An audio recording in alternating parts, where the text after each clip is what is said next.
को फंसा दिया गया। लेकिन आप याद रखिएगा और कोई नहीं फंसेगा, यही बंदा फंसना था। अलीम खान को गिरफ्तार करें ना, उसके खिलाफ कानूनी कार्रवाई करें, उसका नाम ECL में डालें कि इतना अरबों रुपया लोगों से कमा लिया भाई आपने, ये लोगों के घर डूब गए हैं, इसका जवाब कौन देगा? अब जिन घरों की बुनियादों में पानी भरा है उनकी जो पायदारी है वो कब तक कायम रहेगी, ये भी एक बड़ा सवाल है। इसका जवाब हमारे पास नहीं है। जो लोग टेक्निकल लोग हैं, जो कंस्ट्रक्शन को जानते हैं, वो बता सकते हैं कि इसका क्या मतलब है कि इतने दिनों तक घरों में पानी भरा रहे तो उनकी बुनियादों को क्या नुकसान पहुंचता है। नाज़रीन, शहबाज शरीफ साहब जो है वो दौरा कर रहे हैं, इसके ऊपर लोग अलग अलग राय दे रहे हैं। जो पाकिस्तान तहरीक इंसाफ के हमायती लोग हैं या जो इंडिपेंडेंट मीडिया भी है, बाज़ औक़ात वो ये कहते हैं कि शहबाज शरीफ साहब के हालात इतने अच्छे नहीं हैं इस दौरे में, उन्हें इग्नोर किया गया है बार बार। यानी जो इज्जत बाकियों को मिल रही थी उतनी इज्जत शहबाज शरीफ साहब को नहीं मिल रही थी। वो जबरदस्ती हर जगह पे अपना सर घुसा के तस्वीरें बना रहे थे। बल्कि सीढ़ियों के ऊपर एक चढ़ने की कुछ लीडर्स की तस्वीर है जिसमें शुमाली कोरिया का जो डिक्टेटर है वो था, प्यूटन था, और चीन का सदर था। तो ये तीनों वो लोग हैं जो वेस्ट और अमेरिका के बहुत मुखालिफ समझे जाते हैं, और उनके बीच में लाइनों को चीरते हुए किसी तरह शहबाज शरीफ साहब आगे पहुंचने की कोशिश कर रहे थे। तो जिस हद तक बेचारे वो पहुंच पाए, वो वहां तक पहुंच गए।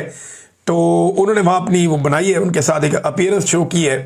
लेकिन इसको दुनिया कैसे देखेगी, ये भी एक अजीब चीज़ है। इन्हें ये भी याद नहीं रहा, हीट ऑफ द मूवमेंट में ये बहुत ज़्यादा आगे निकल गए। अब शहबाज शरीफ साहब जो है उनको इग्नोर किया जाता है बार बार, और आर्मी चीफ जो है वो हाईलाइट होते हैं।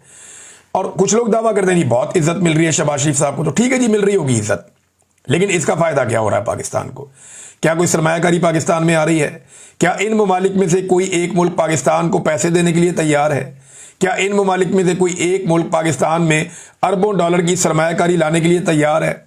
ऐसा तो दिखाई नहीं दे रहा। हाँ, एक बात हम बार बार सोच रहे थे कि शहबाज शरीफ ने अब तक सबसे ज्यादा दौरे शायद आज़रबाईजान के किए हैं, सऊदी अरब के अलावा अगर देखें तो। आज़रबाईजान के इन्होंने इतने दौरे किए हैं तो कुछ तो वहां से आएगा।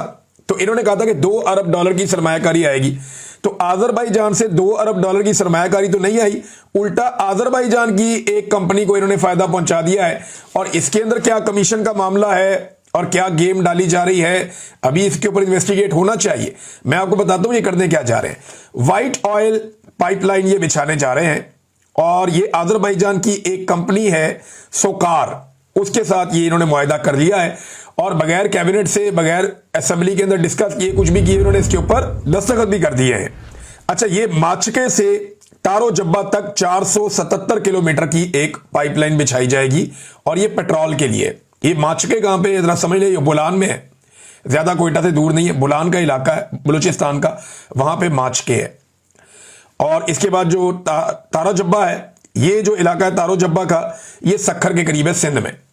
इन दोनों के बीच में जो फासला है वो 477 किलोमीटर का है। ये पाइपलाइन क्यों बिछा रहे हैं? देखिए, पाइपलाइन तो अगर आनी है तो आनी चाहिए आज़रबाईजान से, लेकिन ये ऐसे क्यों हो रहा है? आज़रबाईजान से तेल ज्यादा इम्कान है कि समंदर के रास्ते से गवादर पहुंचेगा। गवादर से ये उस तेल को डालेंगे एक टैंकर में और उसको लेकर आएंगे माचके में, यहां से उसको पाइपलाइन में डालेंगे और निकालेंगे सक्कर के करीब तारो जब्बा से, और वहां से दोबारा टैंकर्स में डालेंगे और फिर जहां इन्होंने लेकर जाना है, ये ऐसे करेंगे। रिफाइनरीज बीच में भी होंगी। तो मामला ये है कि ये पाकिस्तान के एक सेंटर में अगर आप नक्शा देखें, बोलान से लेकर ये सक्खर तक का, तो इसके बीच में ये पाइपलाइन डालने की क्या तुक है, इसकी वजह क्या समझ आती है किसी को? अच्छा, ये पाइपलाइन अगर डालेंगे तो इस पाइपलाइन के बाद इनको और डालनी पड़ेगी। अब इसके तबाह होने के भी इम्कान आते हैं, वहां पे दहशतगर्दी के बड़े वाकयात हो रहे हैं। तो ये पाइपलाइन डाल के एक्चुअली हासिल क्या करना चाहते हैं? ये पाइपलाइन का मुआहदा बड़ा खौफनाक है।